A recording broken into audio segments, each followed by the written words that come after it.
Okay, so if Timo's talking about how to make the perfect gin and tea, I'm going to talk about the path to buying the perfect gin and tea. Rowan, after you, we have to keep the gin and tea kind of theme going, so just keep it, we'll see how long we can stretch that for. Okay, so for me, the brief was the future. The brief for me was what do we see as media agencies as the biggest opportunity? And I think for me, the biggest opportunity is also the biggest imperative, because for me, when we as an industry, we as media agencies talk a lot about brand building, etc., but actually the CEOs I talk to are talking more about the next quarter sales. How do we bring those two together? But don't get me wrong. I mean, I think a lot of the topics Richard, we talk about collectively are still there and are still a very present issue for us. GDPR, how do we manage and identify relationship with customers against their privacy? Google and Facebook, and how do we, from a publishing standpoint, how do we work with them and compete against them in terms of, is it a level playing field, yes or no? And then obviously for us as media agencies, there is the transparency, both in terms of the transaction, but also the trust relationship. So all of these are still very important and very prevalent. But I think there's another one, which in talking to CEOs, which is not on that list, and I think will be on the list that we need to, as agencies and collectively as media, talk about. It's the A word, and I'm using the A word basically to talk about commerce in general. I'm not talking about Amazon per se, but I'm talking about actually commerce in its broadest sense, everything from the physical sale to the online sale.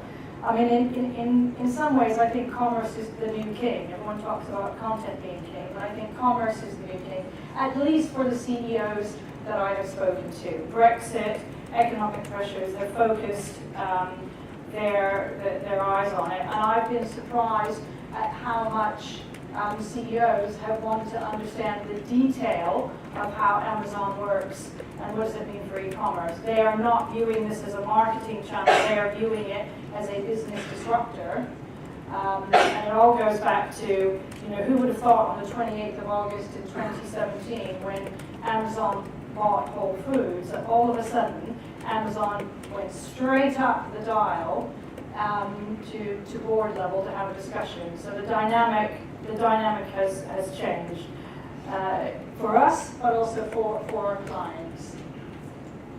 So I mean, what are they talking about? I mean, I think it's a lot about stuff you see on the screen. It's about winning the buy box. Let's talk about demand first and then brand. I think that a lot of CEOs think that actually brand building is longer term, and they are right now focused on the short term.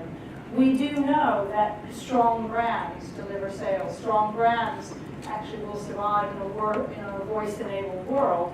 But at the moment, what they are focused on is that commerce, making the sale. How can we as media agencies make sure that we are playing as well in that world as we do in the brand building world? For me, all of these things on the screen are about a new set of KPIs for media agencies to play with and to embrace and to master. Right? And it's not something that I think that we are still at the very starting point about this. So for me, one of the conversations I've had with clients, that they said, I don't care about impressions and views. They don't mean anything to me. What does that number mean? Tell me about sales. Tell me about subscriptions. Tell me about an outcome that I can react to. Tell me how you are contributing to that. And I think to some extent that's why I think we have to change. We talk a lot about measurement, but are we measuring the right thing and the things that matter to the CEOs, to the board, to Thibaut's financial director?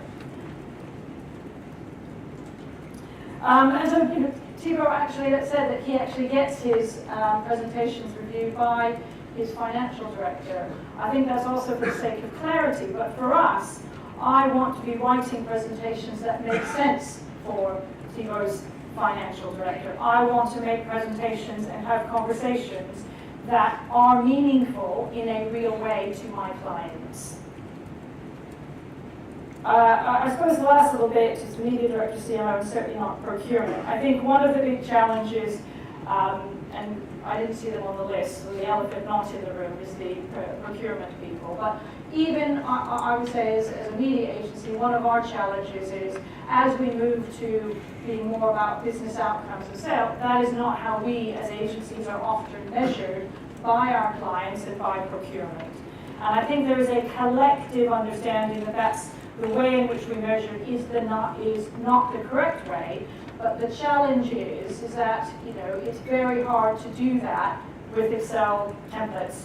So procurement, I think, generally recognize that that needs to change.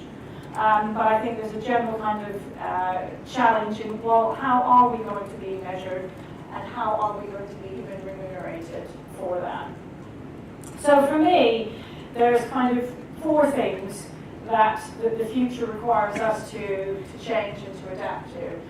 And it's, so performance-based remuneration. So again, outcomes. How can we will never as media agencies move from being a commodity supplier to a business driver unless we align our own KPIs to what our clients are hoping to achieve.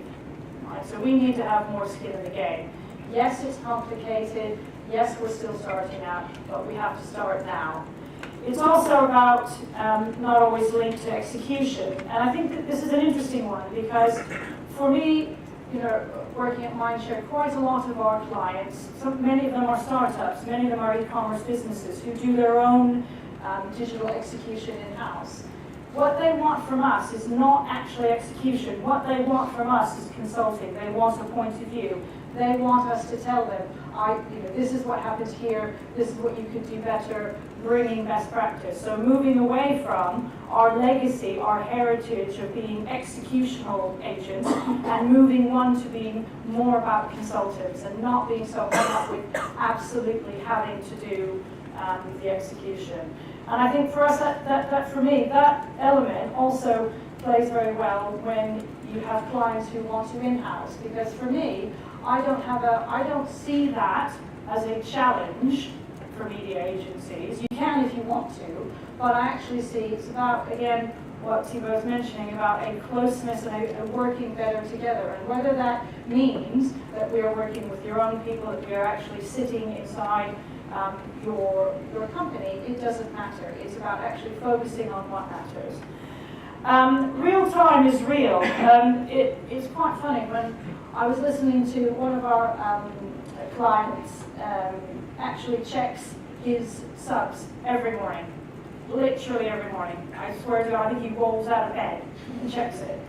And one of our analysts said, why do we have to do these reports every day? And I said, because he does, right? So for me, this is the point, is that real time is actually real time. It means that when we talk about pre-campaign reporting and post-campaign reporting, it's not a week later, it's not a month later. They want that done every single day. That requires us to work in a different way. It requires us to be a lot more connected and a lot more agile.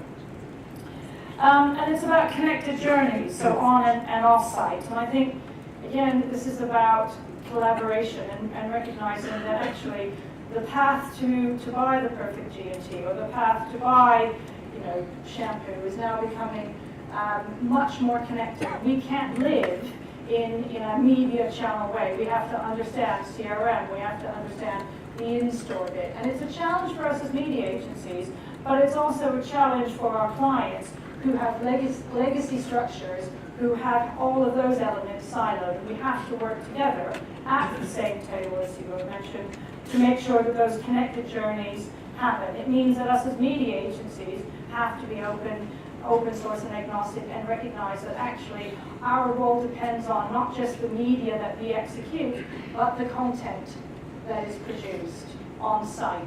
All right, the relationships they have with the vendors, the platforms, Amazons, Tesco's, etc.